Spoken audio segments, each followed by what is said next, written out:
Imagine for a second that you just walk up to a stranger on the street, right? You reach into their pocket and you take their wallet. I mean, if you do that, you are almost certainly going to jail. Right. It's theft. It's a blatant violation of the law. But imagine a slightly different scenario. Okay. Imagine you're wearing this very expensive suit and you're sitting in a boardroom on Wall Street and you make this incredibly complex financial maneuver, maybe shorting a stock or restructuring some debt, Wait, something highly technical. Yeah, exactly. And that maneuver effectively wipes out the retirement funds of thousands of working class people. Oh, wow.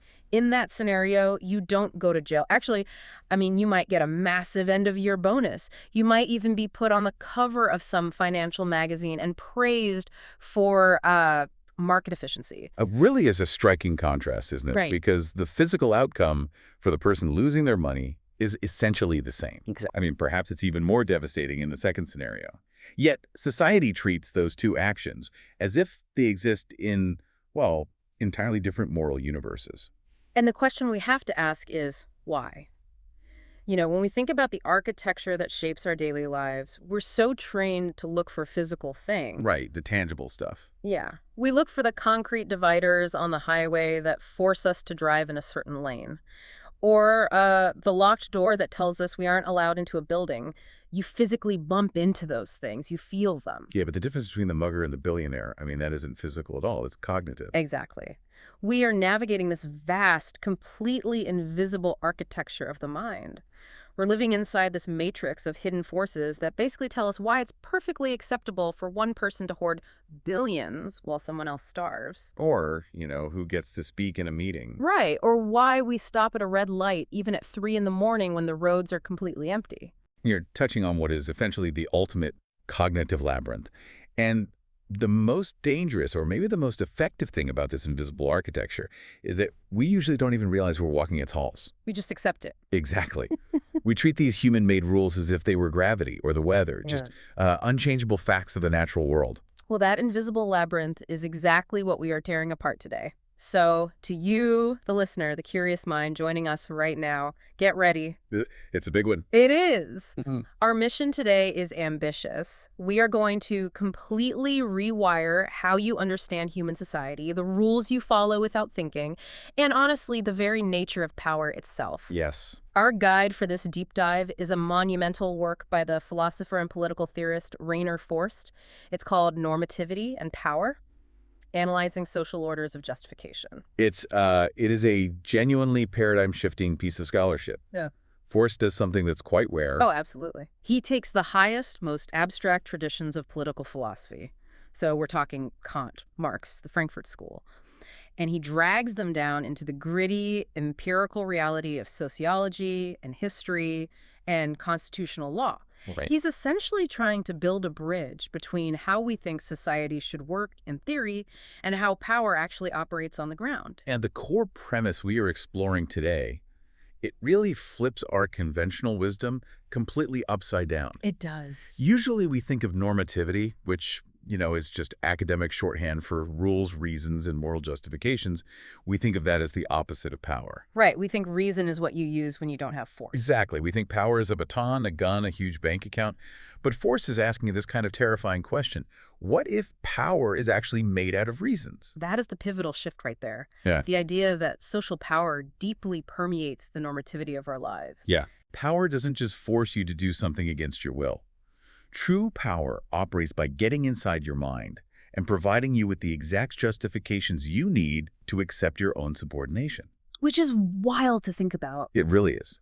So today we're going to explore how that mechanism works, how it breaks down, and what a genuinely just society would actually look like if we stopped accepting terrible reasons. Let's start at the absolute foundation then.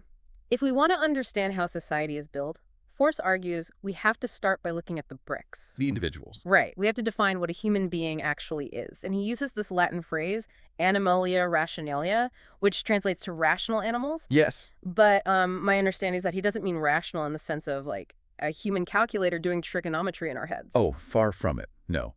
When Forst talks about reason, he is not talking about detached, cold logic. He's talking about a messy, practical, highly social faculty. Okay, unpack that a bit. For Forst, To be a human being is to fundamentally be a justifying being. Reason is our capacity, and honestly, our social burden, to answer for our beliefs and our actions. Okay. Think about the fabric of your daily life. To be human is to constantly be subjected to the question, why? Right. Why were you late to this meeting? Exactly. Why did you vote for that candidate? Why are you raising your children that way? And crucially, we expect others to be able to answer that question too.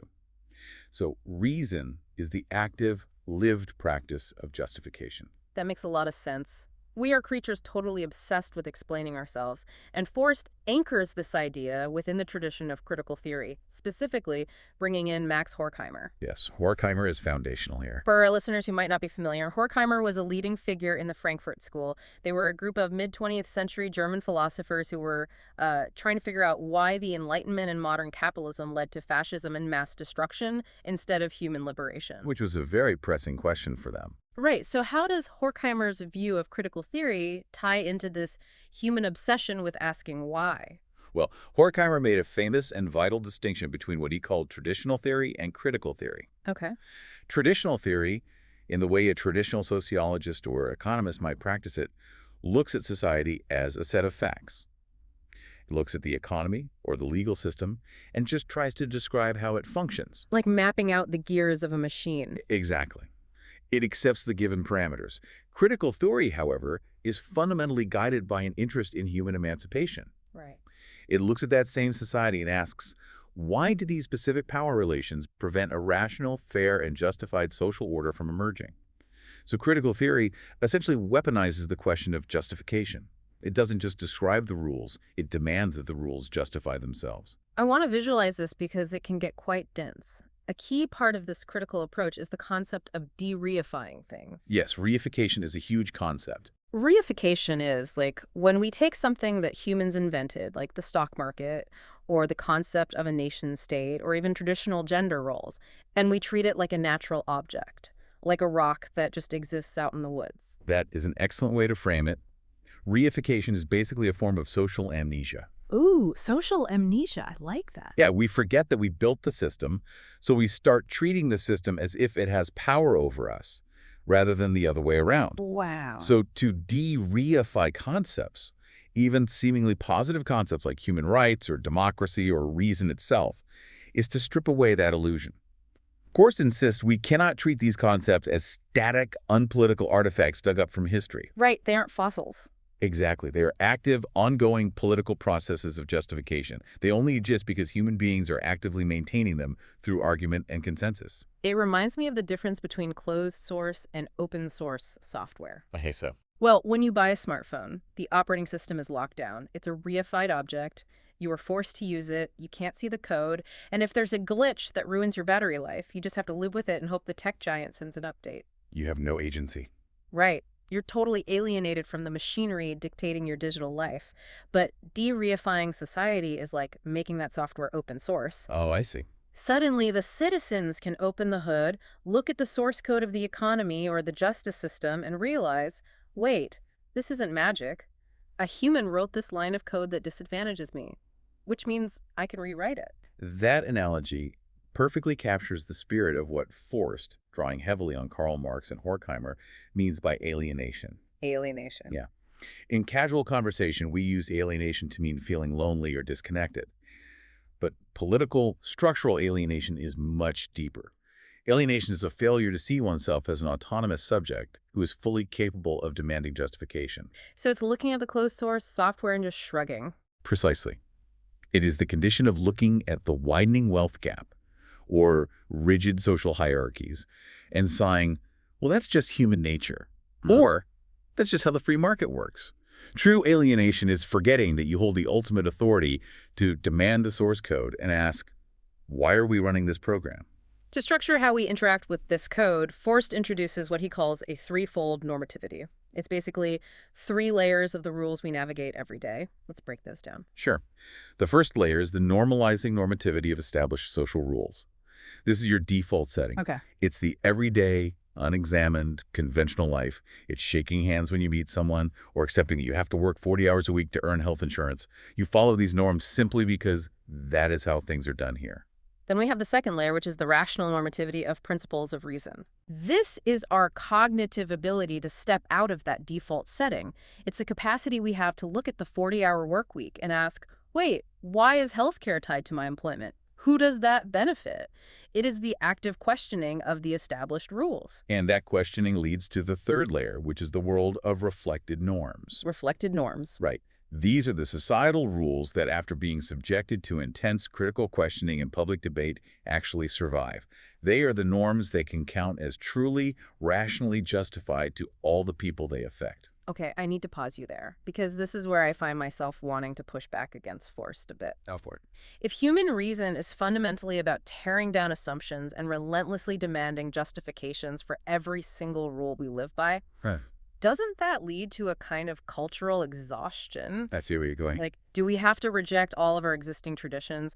It sounds like critical theory is asking us to burn down the societal house and rebuild it from scratch every single generation. You're hitting on the core tension there, and it's a critique often leveled to the Frankfurt School. But Forst is very careful to clarify this. Critical theory does not demand the destruction of tradition simply for the sake of being destructive. So it's not just anarchy. No, the goal is not a chaotic vacuum. However, what it does demand is that any tradition, any candidate for what we call the good life, must be able to withstand the discursive test of reciprocal and general justification. Meaning, it has to be able to defend itself in an argument where everyone is treated equally. Exactly. I mean, yes, that is the essence of it. Settled ethical life.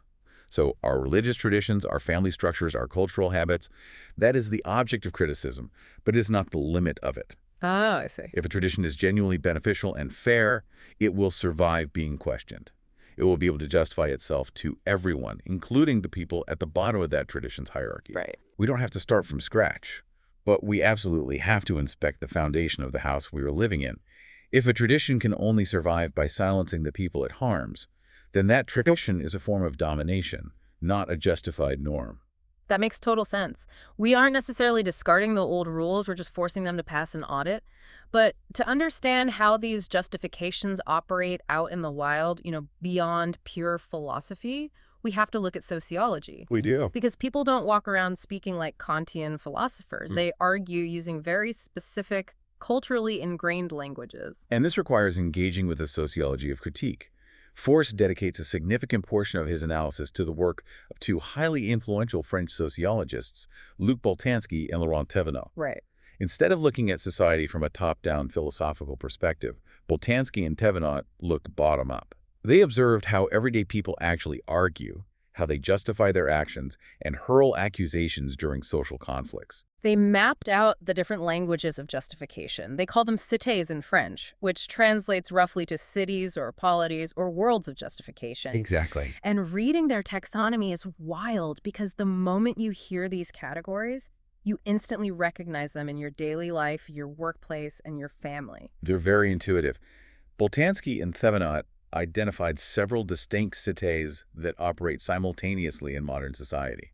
Let's outline them, because seeing how they clash is vital. Let's do it. First, there is the inspired world. In this logic, human worth is measured by creativity, grace, religious faith, or artistic vision. The ultimate value is the sudden spark of inspiration. Right. So a brilliant musician who is terrible at answering emails and always shows up late is still highly valued in the inspired world, even if they'd be fired instantly in a corporate setting.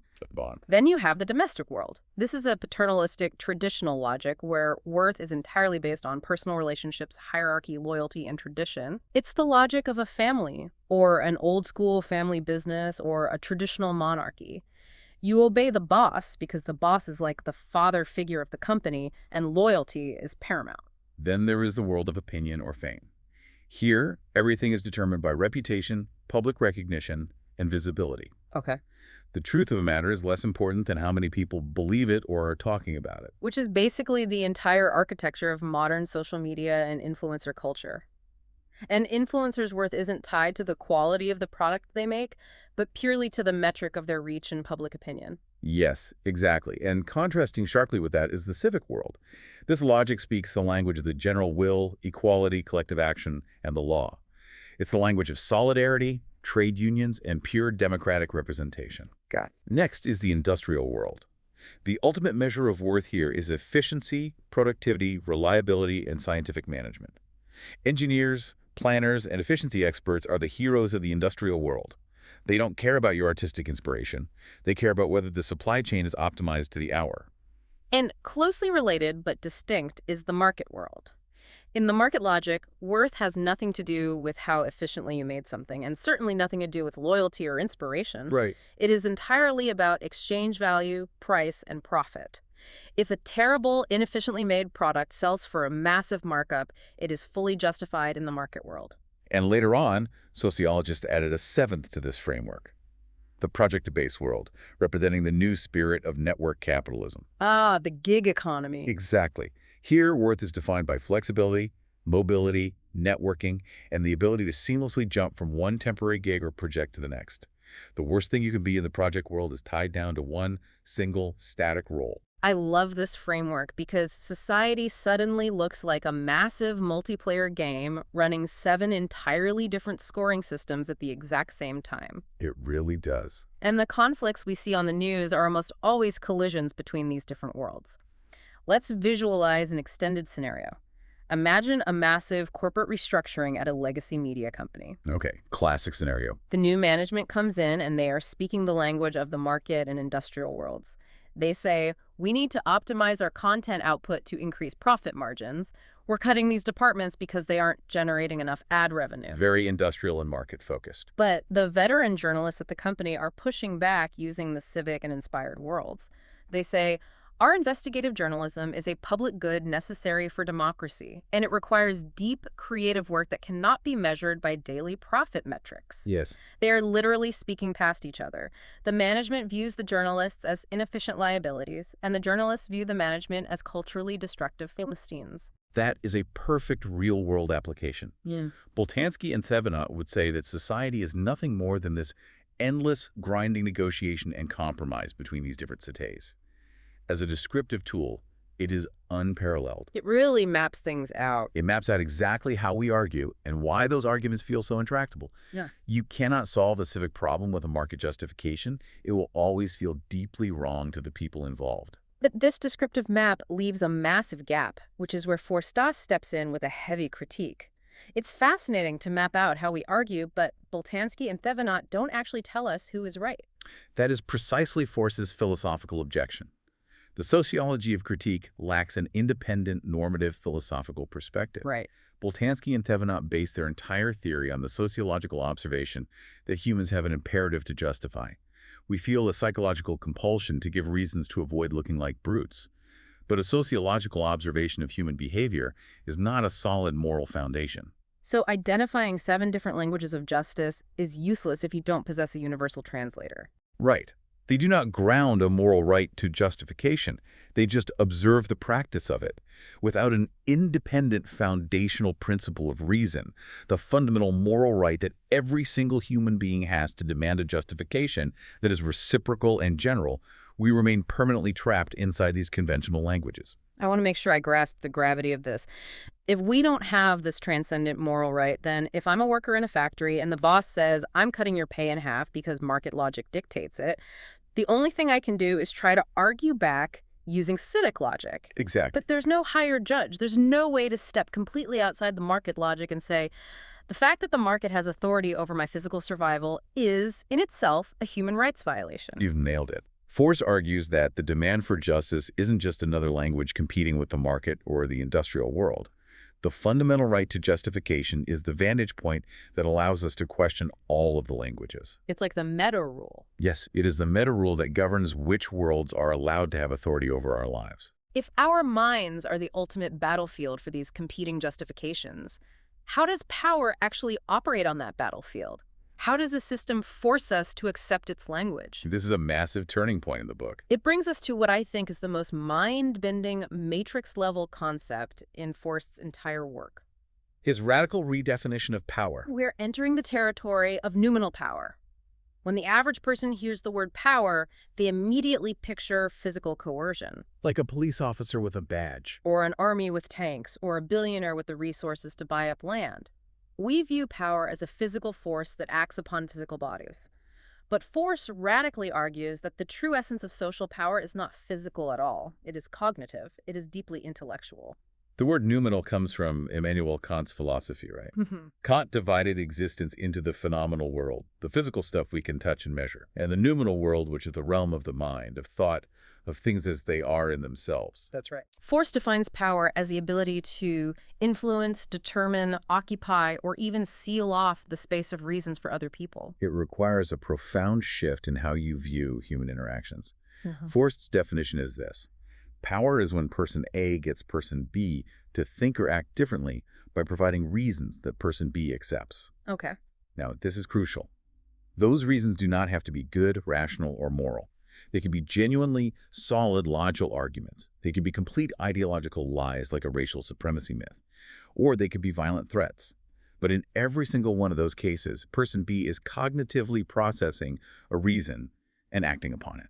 Let me try to visualize this with a threat scenario. If I'm walking down an alley and a mugger holds a knife to my ribs and demands my wallet, the knife is a physical, phenomenal object. Yes. But Forst is saying the power operating in that moment is noumenal. The mugger is not physically reaching into my pocket and extracting the wallet. The mugger is providing me with a highly compelling cognitive reason. Give me the wallet or experience severe physical trauma, and my brain processes that reason, accepts the logic of it, and commands my own hand to hand over the wallet. That is exactly the mechanism. Power only functions socially if the other person is a conscious, thinking being capable of processing a reason. A rock cannot be subjected to power because a rock cannot process a justification. You just move the rock with physical force. Wow. But human beings are moved by reasons.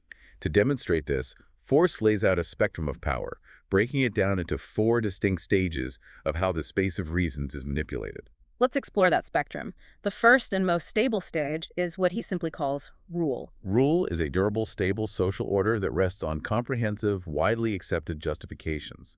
People obey the laws and the norms because the space of reasons is filled with arguments they generally accept. Like moral arguments or democratic consensus. Exactly. The key is that the social order appears legitimate to the people living within it, so they govern their own behavior accordingly without needing to be threatened constantly. But history shows us that the space of reasons gets corrupted constantly. When that happens, we slip into the second stage, domination. Domination is an asymmetrical power relation. The people at the top maintain control, not by providing genuinely good reasons, but by sealing off or severely restricting the space of justification. Right. They feed the people at the bottom bad ideological legitimations. So this is where the kings say, God put me on the throne, so questioning my taxes is a sin against the divine. Perfect example. Or modern examples where massive inequality is justified by saying, this is just the natural law of economics, a rising tide lifts all boats, and if you are poor, it's a personal moral failure. They construct a narrative that prevents people from even realizing they have the right to demand a better reason. Precisely. They make the unjust order seem like an inevitable law of nature.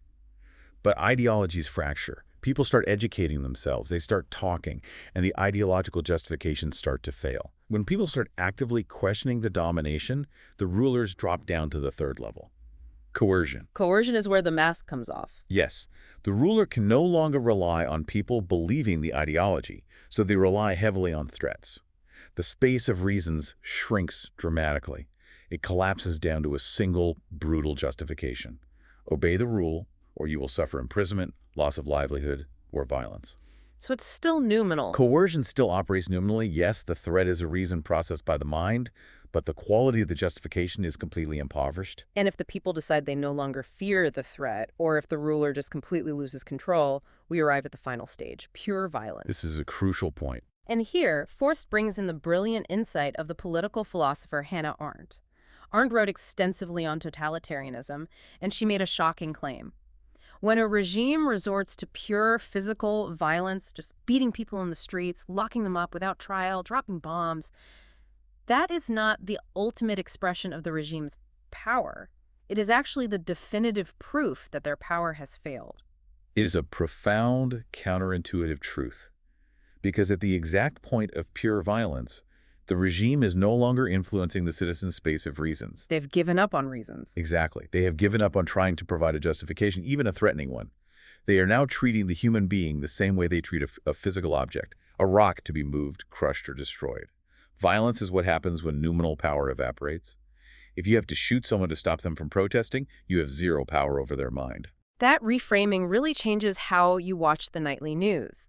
But I want to dig into how this noumenal power gets baked into the everyday structures of our lives, the things that aren't explosive political crises. Forst outlines 4 aspects of structural power. Yes, to see how deep this goes, we have to look at the architecture. First is grounding. These are the core justification narratives that create the foundation of an institution. For example, the grounding narrative of a modern university is the pursuit of truth and the meritocratic assessment of intelligence. Okay. Second is reproduction.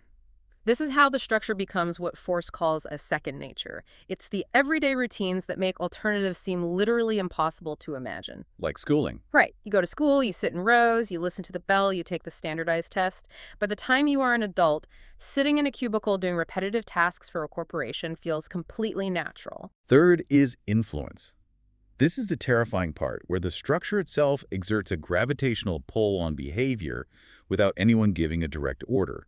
If the structure of a company heavily rewards ruthless competition, people will act ruthlessly toward each other, even if the employee handbook says be collaborative. The structure is the reason. The structure itself provides the compelling nominal reasons to act a certain way. And fourth is resource. How the structure grants certain roles massive amounts of what we can call noumenal capital. I really want to pause on this concept of noumenal capital by looking at Karl Marx's famous idea of the fetishism of commodities. This is a great connection. For years, I read that phrase and struggled to understand what Marx was actually talking about. But viewing it through Forst's lens of noumenal power, it suddenly clicks into place. Marx argued that under capitalism, the complex social relationships between actual human beings are masked. They are hidden behind the objective relationship between things. It is one of the most powerful examples of structural noumenal power. Let's trace it. When you walk into a store and buy a new smartphone, what do you see? I see a shiny object made of glass and metal, and I see a price tag. Let's say $1,000. And that is all you see. The economic structure completely seals off the space of justification regarding how that phone was made. Right. I don't see the cobalt miner in the Democratic Republic of Congo risking their life for pennies. I don't see the assembly line worker in a massive factory in Shenzhen working 14-hour shifts. I don't see the executives designing the phone to break in 3 years, so I have to buy another one. All of those intensely political, often exploitative human power dynamics are completely invisible to me. The market system creates a second nature, where the $1,000 phone is just an objective fact of the universe, like a physical law. The relationship between you and the laborer is fetishized into a relationship between your dollar and their phone. It prevents you, the consumer, from ever asking the critical question: are the conditions that produce this object justified? The structure occupies your space of reasons with simple math cost versus utility, so you never engage with the moral reality of the supply chain. I want to take this logic and aim it at the people at the very top of that supply chain. Are we saying that a billionaire CEO's power isn't actually located in the massive servers holding their bank account data? Okay, yes. Their power is entirely located in their noumenal capital, their ability to make the rest of society believe that their vast authority and hoarded wealth are just natural, justified facts of the system. I'd frame it exactly that way. The money, the digits on a screen or the paper in a vault, is a physical reality. Yeah. But the power of that money relies 100% on the collective cognitive acceptance of the rules of property, contract law, and market worth. That is so fragile when you think about it. It is. If society wakes up tomorrow and experiences a collective shift in its space of reasons and refuses to accept the justification for private ownership of vast corporate resources, that CEO's money reverts to being meaningless digital code. Which makes me think of Michel Foucault. Foucault was a 20th century French philosopher who wrote endlessly about how systems of knowledge, what he called discourses or epistemes, actively shape our minds. Yes, very influential. He argued that institutions like prisons, hospitals, and schools discipline us into governing ourselves. We internalize the rules so effectively that we become our own wardens. Foucault thought we were basically trapped in these webs of discourse. But Foucault diverges from Foucault here, doesn't he? He does, and it's a vital distinction for anyone who wants to retain a sense of hope. Foucault's view of power can be incredibly totalizing. Reading Foucault, you can easily walk away feeling that human beings are nothing more than biological clay, entirely constructed and molded by historical discourses of power with no real agency. Right, just trapped. Forst insists That while numinal power is incredibly strong and deeply ingrained in us, subjects always retain a fundamental rational capacity to step back. Because we are animalia rationalia, justifying beings, we always retain the moral right and the cognitive ability to demand a better justification. And we always ask why. Exactly. A totalitarian regime can severely restrict the space of reasons, they can flood it with propaganda, but they can never completely annihilate the human capacity to say, no, that reason is not good enough. The spark of discursive autonomy is inextinguishable as long as human reason exists. So, if that spark always exists, how do these massive power structures manage to convince us over centuries?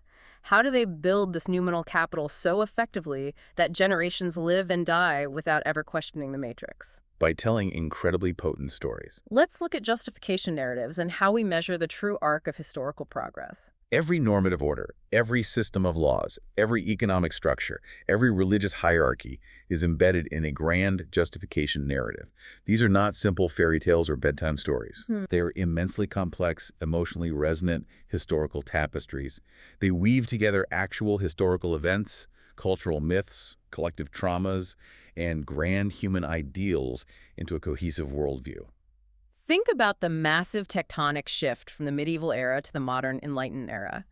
For centuries, the dominant justification narrative in Europe was the divine right of kings. A very powerful narrative. You obeyed the law, you paid your taxes, and you suffered through famine because the narrative explicitly stated that God, the creator of the universe, had personally placed the king on the throne to maintain order. Challenging the king wasn't just treason, it was an act of cosmic rebellion that would damn your soul. That is a terrifyingly effective narrative. It sealed off the space of reasons with the ultimate trump card, divine authority. But eventually, due to philosophical shifts, scientific discoveries, and bloody revolutions, that narrative cracked. It was slowly replaced by a new, equally grand narrative, natural rights and the social contract. We obey the law, not because of God's mandate to a monarch, but because we are all born with inherent equal rights, and we rationally agree to form a government to protect those rights. And Forst points out that these narratives don't just win because they are logically superior in a philosophical debate. They gain their immense emotional staying power from historical trauma.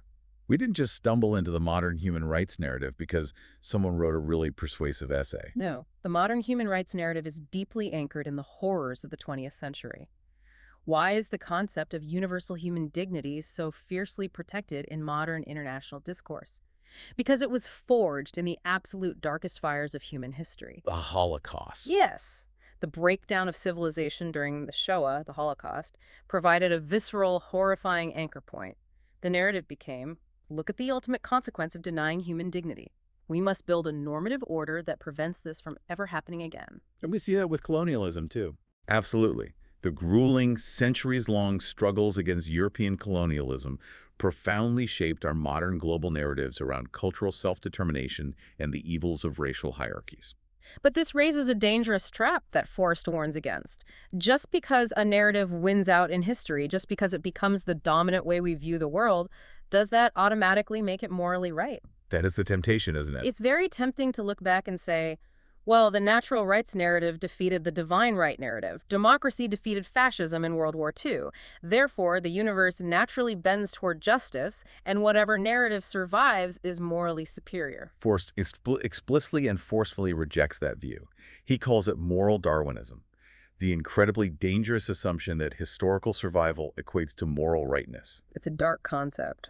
If we adopt moral Darwinism, then we have absolutely no philosophical ground to criticize a ruthless, horrific regime that happens to conquer its neighbors, crush all dissent, and successfully rewrite the history books. History is littered with the corpses of emancipatory movements that were crushed by brutal power. Their historical defeat does not make their cause unjust. Might does not make right, not physically, and not nominally. So if progress isn't just about winning the historical war of ideas, and it isn't just a metric of having a higher GDP or inventing a faster microchip, how does Forst define true progress? What is the actual metric of a society moving in the right moral direction? For Forst, true progress occurs in very specific, often painful moments. It happens when a society breaks open a closed order of justification. Okay. Progress is when a narrative that previously excluded a group of people, or silenced them, is cracked open, allowing those who are affected by the rules to finally enter the space of reasons and become the authors of those rules. That makes a lot of sense. Discursive autonomy, the ability to speak, to demand a reason, and to be heard as an equal authority, is the single true metric of progress. It is the movement from being a passive object of the rules, like a peasant under a king, to a co-author of the rules, like a citizen in a democracy. Forst uses some incredible historical examples to illustrate people fighting for this discursive autonomy, often way ahead of their time. He points to the levelers in 17th century England or the philosopher Pierre Bayle. Let's provide some context. Yes, Pierre Bayle is a great example. Pierre Bayle was a 17th century French philosopher and Protestant who lived during a time of intense, violent religious persecution. He famously argued that atheists could be highly moral people and that a state should tolerate diverse beliefs.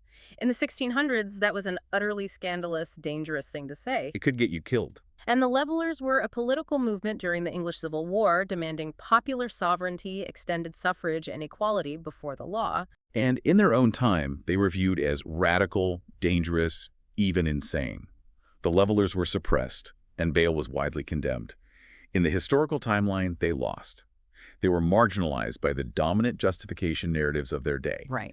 But Forst argues that, from a strict normative perspective, they were absolutely objectively justified. Why? Because they were utilizing the fundamental principle of reciprocal justification to attack a closed, reified system.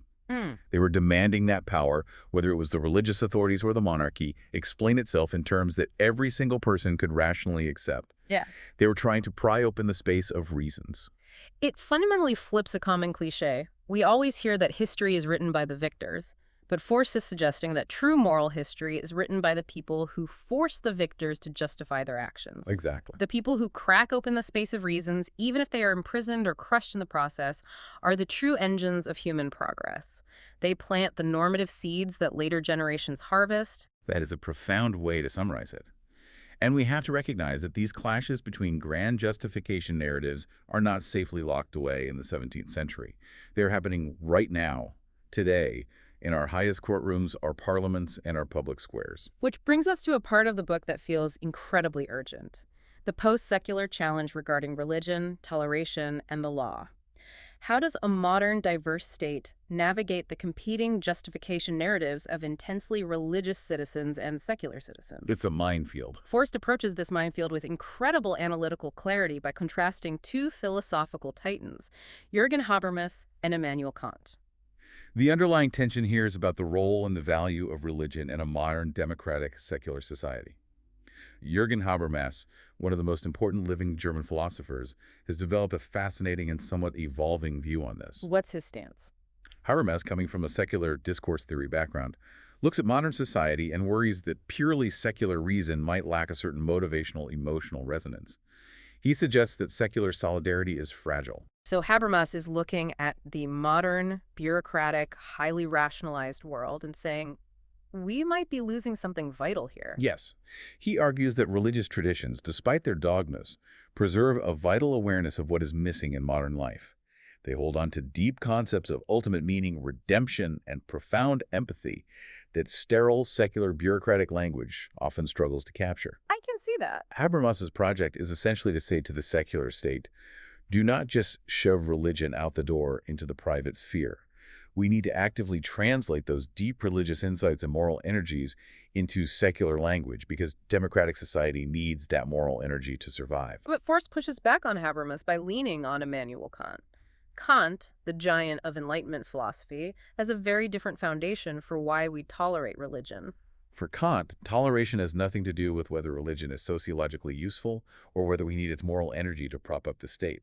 Kant grounds toleration purely in the moral respect for individual human autonomy. You tolerate a person's religious beliefs, not because you secretly hope to translate their insights into secular policy, but simply because you must respect the absolute dignity of that person as a rational, justifying agent. They have the right to construct their own moral universe provided it doesn't violate the rights of others. This philosophical debate sounds pristine in a textbook, but it gets incredibly messy when it crashes into actual constitutional law. Forst examines a couple of highly explosive cases from the German Federal Constitutional Court to show how these concepts of neutrality and justification are weaponized. Yes, the case studies are illuminating. And for our listener, we are looking at these cases purely as objective case studies in how noumenal power operates in the legal sphere.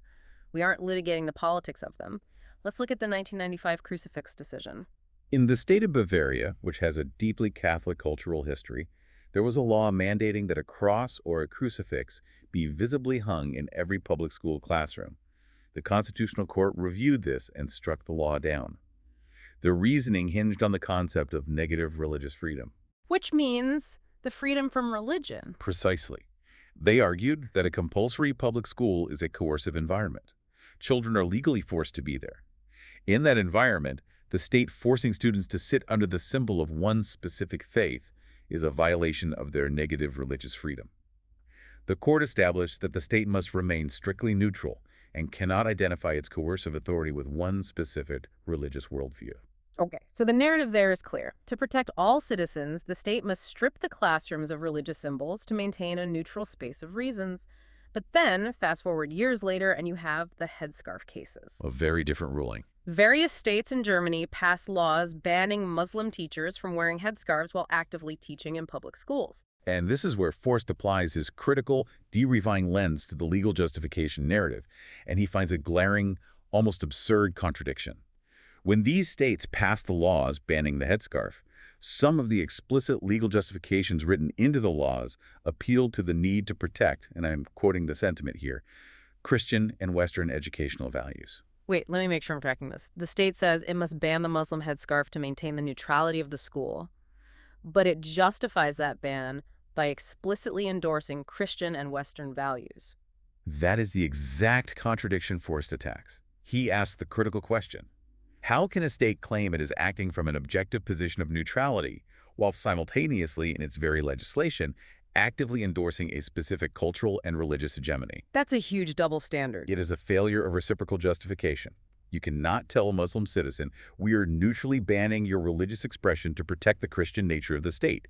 That is not neutrality. That is raw cultural domination disguised as legal procedure. And the court really struggled with trying to interpret the noumenal meaning of the headscarf itself. The judges were acting like sociologists, trying to decide what the symbol meant. Is it a symbol of female oppression? Is it a symbol of personal feminist autonomy and defiance against secular norms? Is it just a mandatory religious duty? Forster argues that this entire line of inquiry is illegitimate. It is not the state's job to act as an ideological referee and dictate what a piece of clothing means to the individual wearing it. Right. The state's only legitimate concern is empirical harm. Unless a teacher wearing a headscarf is provably empirically disrupting the tranquility of the school or coercing students, the state has no right to ban it based on majoritarian cultural discomfort. Which leads Forst to make a crucial philosophical distinction regarding how we define neutrality itself. He separates neutrality of effects from neutrality of justification. Yes, this is key. Neutrality of effects is a myth. It is practically impossible. Any law, no matter how evenly written, will affect different groups differently. Give me an example. If a city passes a neutral law banning all headwear in public buildings, the effect of that law is not neutral. It severely impacts a Muslim woman or a Sikh man whose identity requires headwear, while it has zero impact on a secular person who just has to take off a baseball cap. Right. The burden falls entirely disproportionately. Therefore, Forst argues the state must focus entirely on neutrality of justification. This means the state cannot base its coercive police-backed laws on the absolute truth claim of one specific religious, secular, or cultural community. The reasons provided for a law must be reasons that free and equal citizens of all backgrounds cannot reasonably reject. I am going to dig my heels in here and push back on Forst because this sounds like a secular trap. Let's hear it. If the state has to be entirely neutral in its justifications, meaning a lawmaker can never use their deeply held religious beliefs to justify a law, doesn't that inherently favor a secular, atheistic worldview? If I am a devout believer, my religion isn't a weekend hobby. It dictates my entire moral framework. Telling me I can't use my religion to shape society feels like you are just replacing religious domination with aggressive secular domination. To the believer, this neutrality feels like oppression. It is the most potent counter-argument, and Forst addresses it head-on. The demand for neutrality of justification does not equate to the state declaring atheism is true or religion is false. It is not an epistemic judgment on the existence of God. What is it then? It is a political boundary concerning coercion. When we pass a law, we are authorizing the state to use physical violence, police, prisons, to enforce that law. Forst argues that if you're going to threaten your fellow citizens with state violence, you owe them a justification they can intellectually engage with. If you justify a law purely by saying, because my specific holy book commands it, you have sealed off the space of reasons for anyone who does not believe in that book.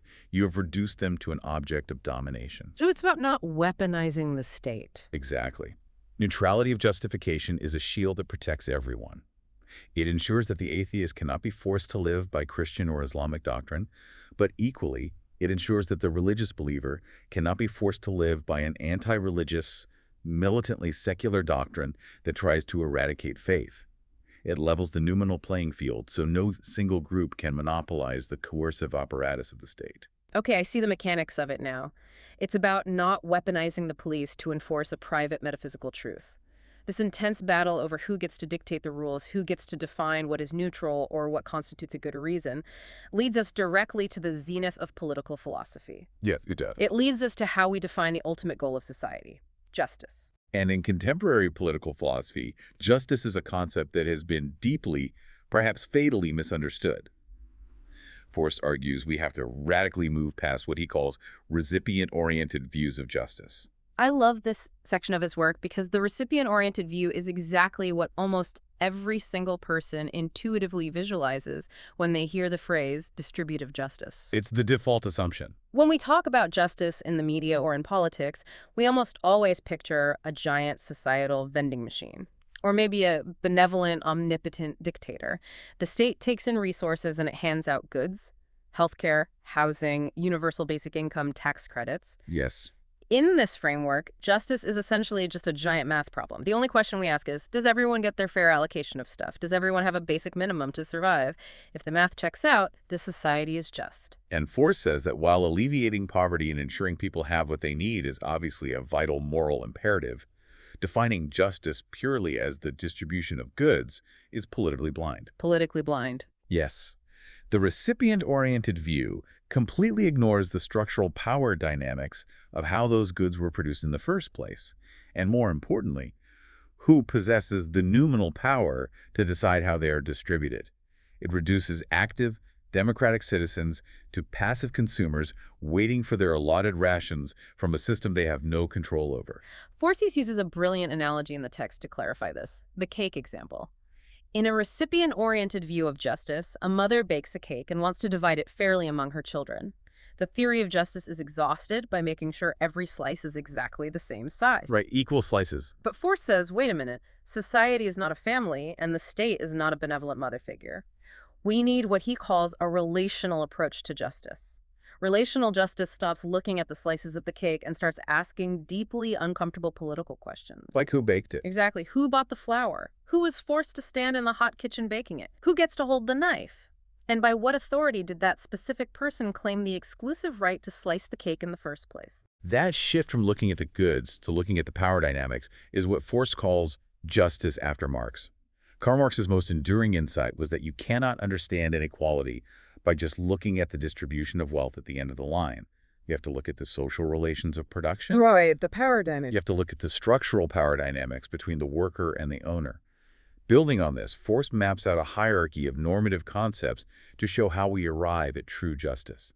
It's a three-step ladder. Okay, lay it out for us. First is legitimacy. This just asks, does a social order have binding power? Is it stable? Second is democracy. This asks, are the citizens actually the co-authors of the rules they live under? And finally, the highest peak is justice. Justice is the absolute, uncompromising demand to end arbitrary rule and domination entirely. Let's test this with a thought experiment to show why the recipient-oriented view fails. Imagine a hypothetical society ruled by an absolute tyrant. He has total violent control over the state. But this particular tyrant happens to be obsessively, neurotically dedicated to economic equality. A rare tyrant. Right. He uses his absolute power to mandate that every single citizen has exactly the same amount of wealth down to the penny. Everyone gets the exact same square footage of housing, the exact same caloric intake of food, under a purely recipient-oriented view that society is perfectly, flawlessly just because the mathematical distribution of goods is perfectly equal. But our intuition screams that something is horribly wrong with that society. And Forst's relational theory explains why. If justice is fundamentally about power and relationships, then that perfectly equal society is still a nightmare of injustice. Because they have no say. Exactly. It is unjust because it violently violates what Forst calls the first demand of justice. The primary foundational demand of justice is not getting a fair slice of pie. The first demand of justice is the right to be an equal normative authority. It is the fundamental right to have a voice in the kitchen. In the tyrant example, the citizens have plenty of stuff, but they are still mere objects of domination. They have zero justificatory power. They cannot ask the tyrant why. Therefore, Forst arrives at a powerful conclusion. Democracy is not just a nice, optional add-on to a just society.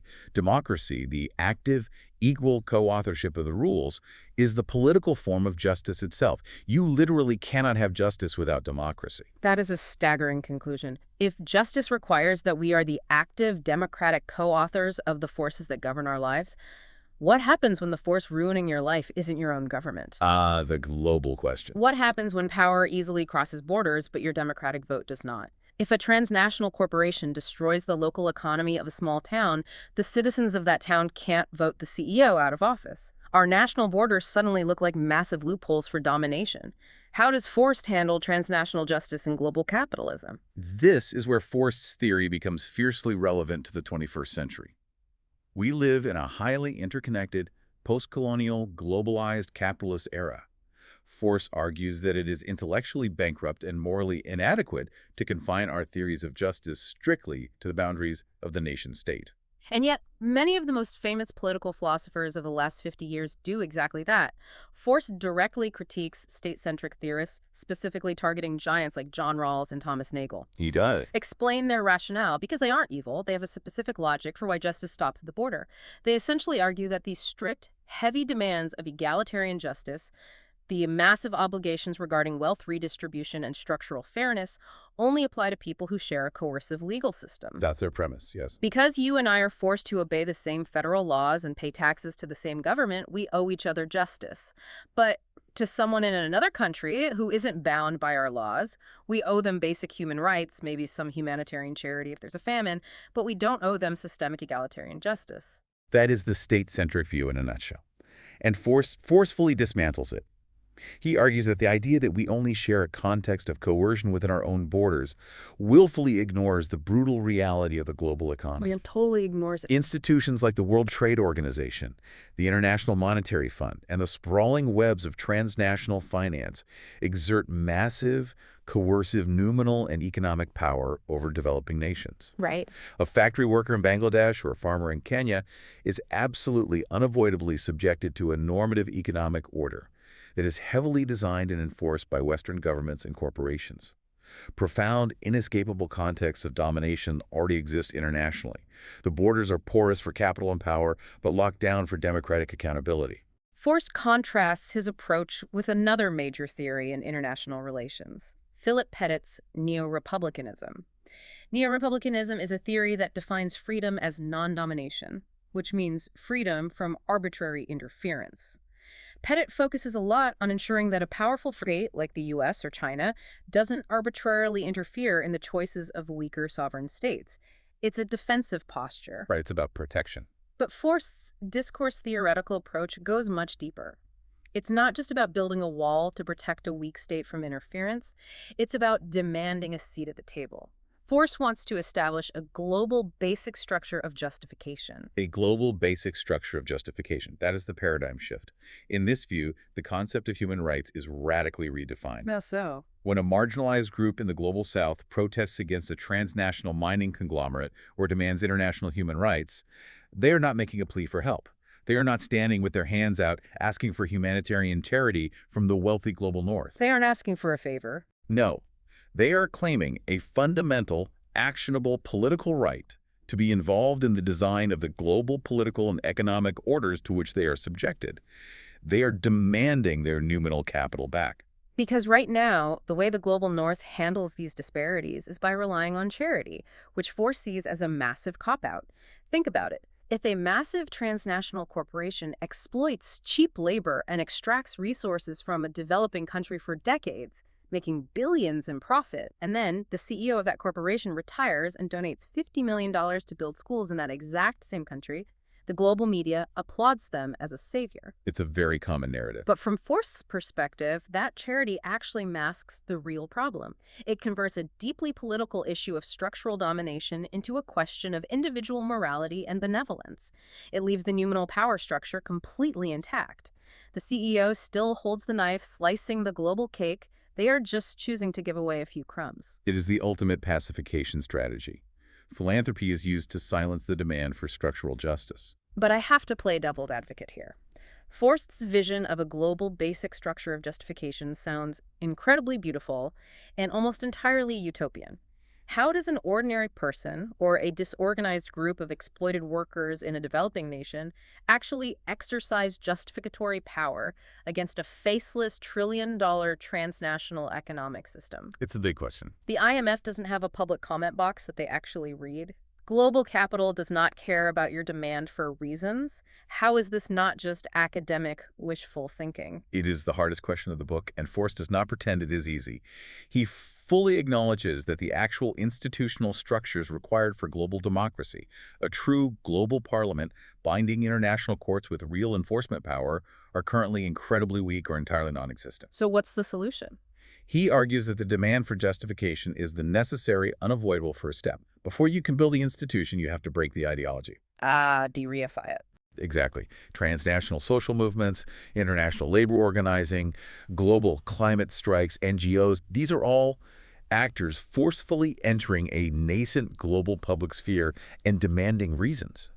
They are actively tearing down the reified, ideological justifications of global capitalism. Right. They are refusing to accept the narrative that the market demands it is an acceptable reason for human suffering or ecological collapse.